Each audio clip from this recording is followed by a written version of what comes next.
अज बिल्कुल समूरे मुल्क जी पन्नो आकल में भी जो सो 7 मुहर्रम की नस्बत से इतने पन्ने आकल में आज के मातमी जुलूस आहिनि उहे जो हिन वक़्तु मुख़्तलिफ़ रूटनि रस्तनि खां थी करे पन्ने आकल के हुसैन चौक ते पहुता आहिनि।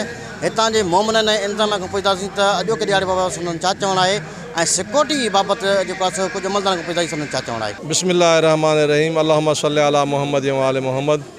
जीअं त अॼु 7 मुहर्रम आहे ऐं सादात ते अॼु जे ॾियारे ते पाणी बंदि थियो। 7, 8, 9, 10 ताईं पाणी बंदि हुयो सादात जो। अॼु ही जेको मातमी जलूस आहे शहज़ादा आहे अली क़ासिम जेको इमाम हसन पाक अलैहिस्सलाम जो फ़र्ज़ंद हुयो, जंहिंजी करबला में 13 साल उमिरि हुई ऐं उनजी लाज़वाल क़ुर्बानी मौला हुसैन अलैहिस्सलाम ऐं इस्लाम जे मथां क़ुर्बान थियणु, यानी पंहिंजी लाश जा टुकड़ा टुकड़ा थी वञण जे बावजूदि बि चयूं त भले असांजे लाश जा टुकड़ा थी वञनि, इस्लाम बाक़ी रहे, हुसैनियत बाक़ी रहे। इंतज़ामात जे हवाले सां अल्हम्दुलिल्लाह तव्हां ॾिसो था पिया त सिक्योरिटी बिल्कुलु टाइट आहे, सुहिणे नमूने सां हर जॻह ते ब्लॉकिंग थियल आहे। SSP साहब जा सख़्तु इंतज़ामात थियल आहिनि, DSP ऐं SHO जा ऐं उन सां गॾोगॾु जेको पूरो अमलो आहे सुहिणे नमूने सां नौकिरी सर अंजाम ॾेई रहिया आहिनि। ऐं उनखां असांजा पंहिंजा वॉलंटियर स्काउट जा दोस्त आहिनि, जहानिया जहांग स्काउट जीअं तव्हां साम्हूं ॾिसो पिया, उहे बि मोमिननि जी ख़िदमत में मसरूफ़ आहिनि। बिस्मिल्लाहिर रहमानिर रहीम अल्लाहुम्मा सल्ली अला मोहम्मद व आले मोहम्मद।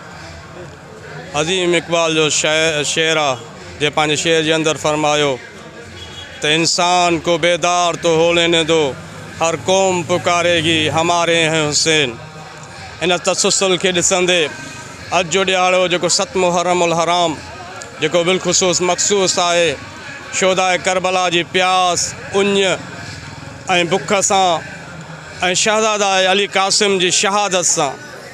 यकीन करियो इहा अज़ीम शहादत 7 सालनि जो ॿुधाइनि था या 11 सालनि जो एतिरो कम सिन हुयो जो एतिरी उमिरि न हुअसि जेतिरा उनजा टुकड़ा थी लाश इमाम हुसैन अलैहिस्सलाम पंहिंजे ख़ैमे जे तरफ़ वापसि खणी आया।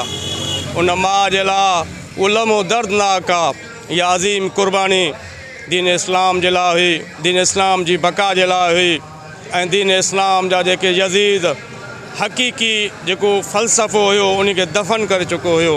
यज़ीद इहा खुलम खुला ऐलान करे चुको हो त शाह जी वही, शाह जो इस्लाम, शाह जो क़ुरान ही बनु हाशिम जो ढोंग आहे। माज़अल्लाह अहिड़ा नज़रियात ऐं इन नज़रियात तहत हू इस्लाम जो हाकिम थी वेठो हुयो, ख़लीफ़ो थी वेठो हुयो ऐं दुनिया उन ज़ुल्म ते अहिड़े ख़राब नज़रियनि ते ख़ामोश थी वेठी हुई।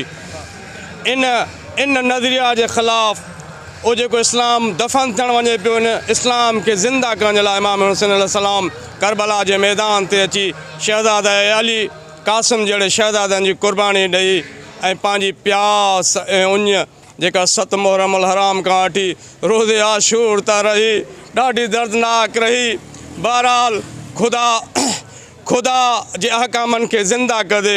अॼु बिल्कुलु नवां मोमिननि जूं ॻाल्हियूं मुद्दो हिन जो इहो चवणु आहे त हीउ जेको मातमी जुलूस आहे उहो जेका मुख़्तलिफ़ रूटनि खां थी करे हिन वक़्तु हुसैन चौक ते पहुतो। उन खां पोइ हींअर जेको आहे सो हिते मजलिस जारी आहे। मजलिस खां पोइ जेको साॻियो ई मातमी जुलूस आहे पंहिंजे रूटनि रस्तनि खां थी करे जेको आहे सो नियर थींदो।